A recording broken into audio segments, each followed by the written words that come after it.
और उनके पति आलोक मौर्य की खबरें सुर्खियों में आने का असर बिहार के बक्सर में दिखाई दिया, जहां पिंटू नाम के एक आदमी पर उनकी अपनी पत्नी की पढ़ाई छुड़वाने का आरोप लगा दिया। पत्नी के मुताबिक उनके पति को इस बात का डर सताने लगा कि कहीं वो भी अधिकारी बनने के बाद उनसे रिश्ता न तोड़ लें।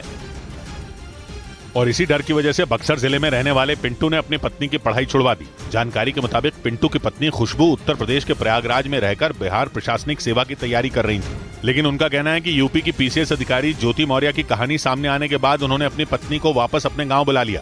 तो इस घटना से बहुत मैं आहत हूँ, इसलिए मैं आगे पढ़ा नहीं सकता। लेकिन पिंटू के इस रवैये से परेशान होकर उनकी पत्नी खुशबू थाने पहुंच गई। हर कोई एक जैसा नहीं है, हम नहीं ऐसा करेंगे। जिसके बाद पुलिस अधिकारियों ने पिंटू को समझाने की कोशिश की, लेकिन एसडीएम ज्योति मौर्य के पति आलोक मौर्य की हालत देखकर उन्होंने पत्नी को पढ़ाने से साफ मना कर दिया। प्रधानमंत्री नरेंद्र मोदी ने एक समान नागरिक संहिता का जिक्र कर देश में बड़ी बहस छेड़ दी है। यूनिफॉर्म सिविल कोड पर जहां केंद्र सरकार तैयारी कर रही है और इन सब के बीच विपक्ष भी लगातार सरकार से सवाल कर रहा है। विपक्ष का कहना है कि यूसीसी से पूर्वोत्तर की संस्कृति रीति रिवाजों पर असर पड़ेगा। इस पर केंद्रीय मंत्री एसपी सिंह बघेल ने न्यूज 18 इंडिया से बात करते हुए विपक्ष पर पलटवार किया। अभी विपक्ष ने तय कैसे कर लिया कि क्या आ रहा है। ये गांव में हमारे कहावत है कि सूत न कपास और जलाऊं में लट्ठम लट्ठा हो रहा है, तो केवल तुष्टीकरण के लिए ये इस प्रकार की बातें लोग कहते हैं।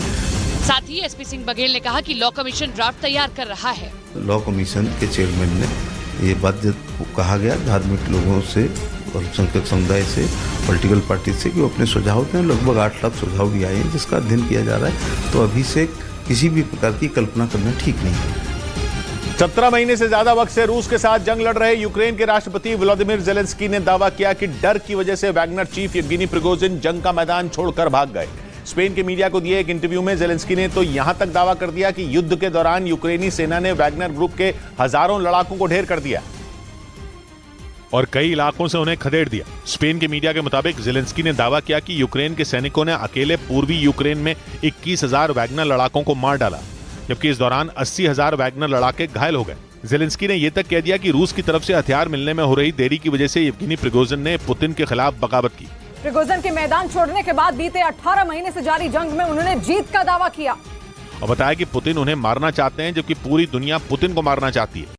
पश्चिमी मीडिया के मुताबिक वैगनर ग्रुप से बढ़ते खतरे को देखते हुए पोलैंड ने बेलारूस से लगी सीमा पर पुलिस वालों को तैनात कर दिया। पोलैंड पहले से ही रूस के सबसे भरोसेमंद दोस्त बेलारूस से परेशान है, क्योंकि पोलैंड के पड़ोसी देश बेलारूस में रूस की कई खतरनाक मिसाइलें तैनात हैं और उसे डर है कि यूक्रेन की मदद करने पर पुतिन आज नहीं तो कल उस पर भी हमला कर सकते हैं, क्योंकि अमेरिका और ब्रिटेन के बाद पोलैंड ही यूक्रेन का सबसे बड़ा मददगार देश है। पोलैंड पश्चिमी देशों और यूक्रेन के बीच सबसे अहम कड़ी है, क्योंकि उसकी सीमा यूक्रेन से लगी हुई है और अमेरिका समेत पश्चिमी देशों से यूक्रेन को मिलने वाली मिलिट्री मदद का रास्ता वहीं से होकर जाता है। और इस बीच बेलारूस में वैगनर ग्रुप के लड़ाकों की पहुंचने से पोलैंड की हालत और खराब हो गई। पश्चिमी मीडिया ने दावा किया कि पोलैंड इस बात से खौफ में है कि ये लड़ाके कभी भी उसकी सीमा में घुस सकते हैं। इसी वजह से पोलैंड ने बेलारूस से लगी सीमा पर पुलिस वालों को तैनात कर दिया।